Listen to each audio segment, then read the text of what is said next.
the hell are you doing? The right thing. Trust me. I've gone crazy! Welcome to Watch Mojo, and today we're counting down our picks for the top 20 worst things the Dark Knight has ever done. We'll be looking at every version of Bruce Wayne. Beware of spoilers ahead. My actions don't require any defense. In the same situation, I do it again. Oh, come on! Number 20. The Grim Knight implants a bomb in Alfred's neck. We know Batman detests guns, but what if guns were all he cared about? You'd basically get Punisher Batman. In this alternate Earth, Bruce Wayne struck Joe Chill down with Chill's gun. This action sent him down a very different path. Joe! Hey, Joe! Doc Connie says hi. As the Grim Knight, this Bruce kept Gotham City under a very tight watch and had eliminated crime through extreme force. He even put a bomb in his butler's neck. When Alfred finally had enough of this Bruce's extreme ways, he decided to leave. The butler knew Bruce could detonate the bomb he implanted into his neck, and he still walked away, risking death. But it might also mean saving your life. And that is more important. It's wild that Batman would do that to his own father figure. Number 19. Verbally abused a critically injured Victor Sage. After Victor Sage, better known as the Question, was beaten and dumped into a river, it looks certain that he was dead. Through a convoluted explanation that ultimately screamed, because the plot needs it, the beaten vigilante actually survived. The Question. You reversed the generator's frequency, sent them back. Had to go undercover on this for a while, but I knew you'd find some way to keep them busy. And while the injured Vic is resting, Batman pays him a visit. The Dark Knight lays into him, and basically says he needs to get serious about crime fighting. Work quickly, Question. There's not a creature on Apocalypse that would hesitate to kill you. We don't understand why he couldn't wait until after Vic was out of the hospital to berate him. If there's an HR union for superheroes, we'd recommend Question talk to them about this hospital meeting. Number 18. Summon bats to disfigure an already defeated villain. During the On the Outside story arc of Detective Comics, a new villain named Karma arrived looking for revenge against Batman and his allies.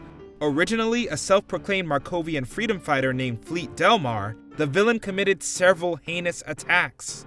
At one point, he was intercepted by Batman, but Batman didn't just beat him. He exposed Fleet to fear gas and summoned bats to attack him. What is that? Back up. What the? The attack was alleged to be so bad that the bats permanently damaged the villain's eyes. We're not siding with Karma or anything, but we can see why he has it out for Batman. After all, Bruce knows exactly how scary bats can be. Why bats, Master Wayne? Bats frighten me. This time my enemies shared my dread. Number 17. Left a permanent boot print on a criminal. Batman gives villains the boot on the regular, but this incident was a little more literal. Originally a measly thug working for Terminus, Bootface picked a fight with Batman and lost horribly. When the Dark Knight kicked the villain right in the face, it happened to be just as the antagonist was trying to smoke Batman with a flamethrower. Believe me, I'll do it! I believe you.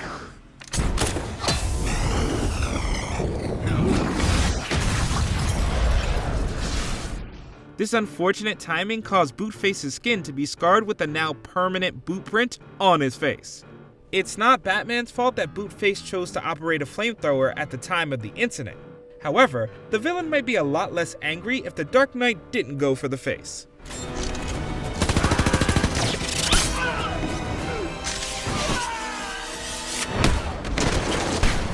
Number 16.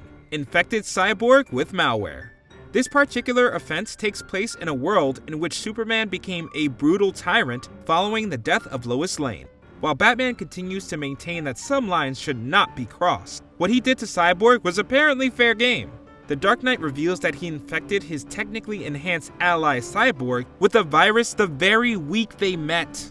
This gave Bruce an emergency on-off switch in case he ever needed to incapacitate the powerful hero. Even Killer Croc, who witnesses the reveal, can't help but call out the move. When that villain is calling you out for being brutal, you know you've crossed the line. Number 15. Erased Robin's memory and returned him to the orphanage. You don't know him like I do. He manipulates, pulls strings, Anything to get what he wants. The golden age of comics was the launching point for many iconic superheroes, but it was also an era with some of the most ludicrous stories imaginable. In the out-of-continuity issue 153 of The World's Finest, Batman thinks Superman is responsible for the murder of his father. Robin correctly points out how absurd that is and is rewarded with a slap for his troubles. Oh, and yes, it's that iconic slap that all the memes are from. This extremely unreasonable Batman then hypnotizes Robin to forget he knew him. To follow up, the Dark Knight returns his sidekick to the orphanage he got him from. It's no wonder Dick has issues with Batman later on in life. You sound just like Batman. I'm nothing like him. Yeah, right. The mask, the attitude, the long underwear. Drop it. Number 14. Interrogating Penguin. This interrogation quickly went south for the Penguin. During Batman, The Dark Knight, the hero went to Penguin for information on Dawn Golden's whereabouts. And when he wasn't satisfied, he turned to violence. Batman is no stranger to beating information out of people. If anything, it's one of his hallmarks. Prepare for landing. Huh? What landing?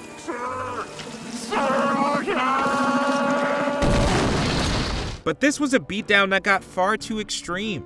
He started breaking Penguin's limbs. Although the villain begs and pleads, the Dark Knight doesn't stop. It took Killer Croc knocking Batman out cold in order to finally put a stop to this brutality. We never thought we'd say this, but thanks, Croc. Not him. Them. Number 13. Try to force Robin to eat rats. Bruce was a psychopath. He was using fear to control everyone, including his sons. Frank Miller has hit a lot of home runs when it comes to Batman, but this was not one of those times. The extremely divisive all-star Batman and Robin revealed some horrible information in regards to Dick Grayson. Upon taking him in, Batman placed him inside of the Batcave as part of an insane training regimen. Robin was told to eat rats to survive. Look, if you don't want to feed him with a silver spoon, that's fine. But we think a billionaire crime fighter could physically and emotionally afford to order a pizza for his sidekick. Huh?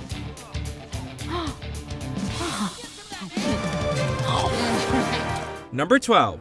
Beat Mad Hatter and threw him into a lake. This isn't some silly storybook! Ah, but it is. It's a beautiful story. Mad Hatter may have been due for a beating, but this was more like an execution.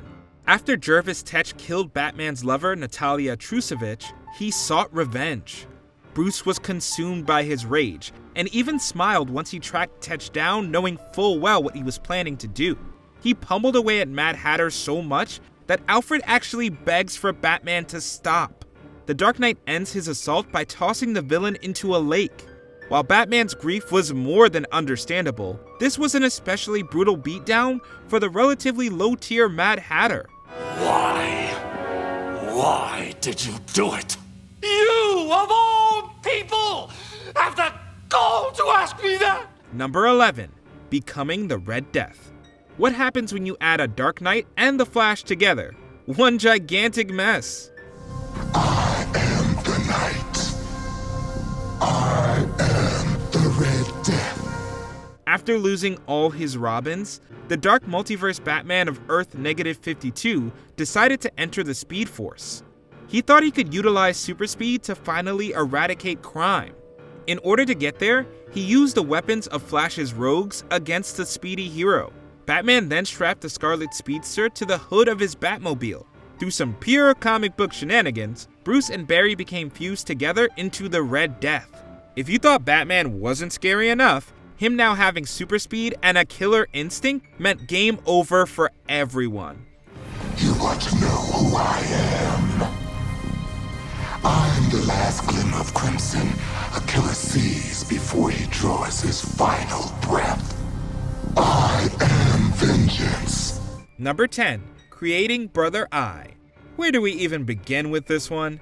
Maybe with the fact that Batman could have righted this error earlier had he not ignored the warnings of his old colleague and friend Blue Beetle. The bug-themed hero instead gets killed for Bruce's mistakes. But we've gotten ahead of ourselves. Taking his contingency planning to new heights, Batman once built a secret satellite called Brother Eye to monitor superheroes. Sure enough, it got compromised, and a villain used it to try to kill all metahumans. It only got worse though, as Brother Eye later became sentient and tried to conquer and homogenize the world. Everyone would have been better off without this surveillance too. Number 9. Keeping records on his Justice pals. Alfred, get the Batwing ready. The Justice League is under attack. By whom? By me! A master tactician who always plans for the worst, Batman's got contingencies in place for seemingly every possibility, including his super friends turning on him. The issue is, much like his peers, Batman himself is also not infallible. In stories like JLA, Tower of Babel, and Justice League Doom, those plans aren't nearly as safe as he would have you believe. Both stories see supervillains get their hands on the contingencies and twist them so they become fatal. These altered plans nearly succeeded in ripping apart multiple versions of the Justice League. Next time, Batman, maybe just keep mental notes instead. Whoever implemented my plans altered them. It's still a completely unacceptable breach of our trust. Number 8. Passing on his sidekick to promote an unstable newcomer. It always seemed pretty obvious that should the day come that Bruce Wayne needed to retire as Batman, Dick Grayson, his first Robin, would take over. And everyone assumed that would happen when Bruce Wayne was taken out of commission by the devious and powerful Bane. However, we were all proven wrong. After dismissing Tim Drake's suggestion of contacting Nightwing, Bruce instead passes his identity onto a new vigilante in town named Jean-Paul Valley. This particular candidate had a known history of instability and difficulties controlling his extremely violent impulses. But no, you're right, Bruce. Dick is too busy. Best to go with the complete wild card. Number 7. Mistreating his fiance. In Batman: The Widening Gyre, serial bachelor and playboy Bruce Wayne finally meets his match, or rather reconnects with her, in the shape of former flame Silver St. Cloud. The story sees the two lovers reunited, and soon enough, they're on the fast track to marriage. Being Batman, however, the happier Bruce is, the more conflicted and paranoid he becomes. Almost immediately after becoming engaged, he runs her off the road. Batman also roughly goes after her hair to make sure she's not a robot. Although Silver soon forgives him, it's still hard to look at the Dark Knight the same way after this. Number 6. Setting a Robin's girlfriend down the wrong path. Something's happened. No, not her. When you take a teenage sidekick under your wing, it comes with a certain level of responsibility. Not only to keep them alive, but to set a good example. And Batman played this all wrong. When Tim Drake quits as Robin, Batman rebounds by hiring Tim's girlfriend, Stephanie Brown. This was despite the fact that the Dark Knight previously expressed his doubts about her abilities. After a single mistake, he promptly fires her and forbids her from fighting crime, a move that has made many fans suspect that he was simply trying to make Tim Drake jealous. It's the fallout of Batman's actions that really hurt though. Stephanie's attempts to prove herself eventually culminate in her apparent death. Great job, Batman! How dare you! You don't get to decide! Get away from me! Go! Number 5. Batman gets intimate near burning villains. Courtesy of Frank Miller, the much maligned all-star Batman and Robin is basically the worst and most offensive take on Batman you'll ever read. In this particular issue, Batman yells nonsensically aggressive banter at a group of armed thieves. He uses the bleach they've stolen to make a Molotov cocktail and set them all on fire. All the while, Black Canary is watching him work. She gets so hot and bothered about all the carnage that she decides to start an intimate encounter with Batman right at the scene of the crime. The combination of sex and death here was way too much for most fans to handle. Number 4. Leaving a villain to starve underground. In issue number 4 of Batman, the Caped Crusader can be seen telling Robin that they, quote, never kill with weapons of any kind, a philosophy that would evolve into a strict no-killing rule over the years. But it would seem that, decades later, Batman was still willing to toy with the definition of killing. In 1988's Batman number 420, realizing that he is incapable of besting the KG Beast, Batman locks the man in a sewer and walks away in a panel that strongly insinuates that he was leaving him to die. It was retconned by a later writer. However, if you look at in terms of how it originally went down, The Dark Knight gave someone a slow and painful death sentence. Number 3. A strange killing spree.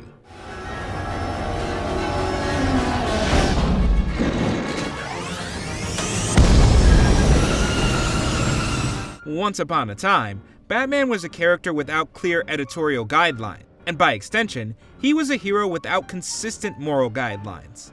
Back in the early days, the Caped Crusader was what you might call kill crazy. After having made a name for himself in the pages of Detective Comics, the Dark Knight got his very own eponymous title. To celebrate, he went on a killing spree. First, he dispatched of Hugo Strange by punching him out of a window to his apparent demise, and then proceeds to deal with Strange's henchmen. Despite them being asylum patients, the Dark Knight dispatches them with machine gun fire. We thought Batman was about justice, not vengeance.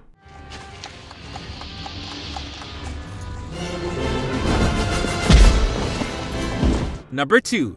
Letting Lord Deathman suffer for eternity. The Dark Knight has played a little fast and loose with his definition of killing in the past. There was a time where Batman faced off against the obscure relic from 60s comics, Lord Deathman. The Dark Knight once again creatively works his way around his own no-killing rule by condemning this villain to, quote, a fate worse than death. Seriously, those are the words from Batman's own mouth.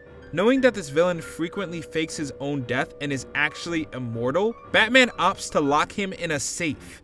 The hero then sentences the villain to exile in space to live eternally in confinement. While Batman seems rather cavalier about the whole thing, it's super messed up. Before we continue, be sure to subscribe to our channel and ring the bell to get notified about our latest videos. You have the option to be notified for occasional videos or all of them. If you're on your phone, make sure you go into your settings and switch on notifications. Number 1. Killing the Joker and becoming the Darkest Knight. In a reality where Batman loses his cool and kills the Joker, he also inhaled a toxin from the clown that warps his mind. He was laughing. He laughed at me because he won. You and Barbara were right. It's all a game I should have stopped playing a long time ago. From that point on, Bruce goes on to commit a series of horrible crimes. He infects his own son with Joker venom, kills members of the Justice League, and makes Superman and his son get into a fight to the death. And that's just the crimes he committed in his home universe. Now known as the Batman Who Laughs, this twisted Bruce journeyed into the multiverse to wreak more havoc. It's hard to quantify how much death and destruction he spread. The Darkest Knight's rise would have never occurred if he had just let the Joker live. You are beneath us, Joker. What's a moment that you think put the dark in the Dark Knight? Shine a bat signal towards it in the comments below. It was cruel, selfish, and had horrible consequences.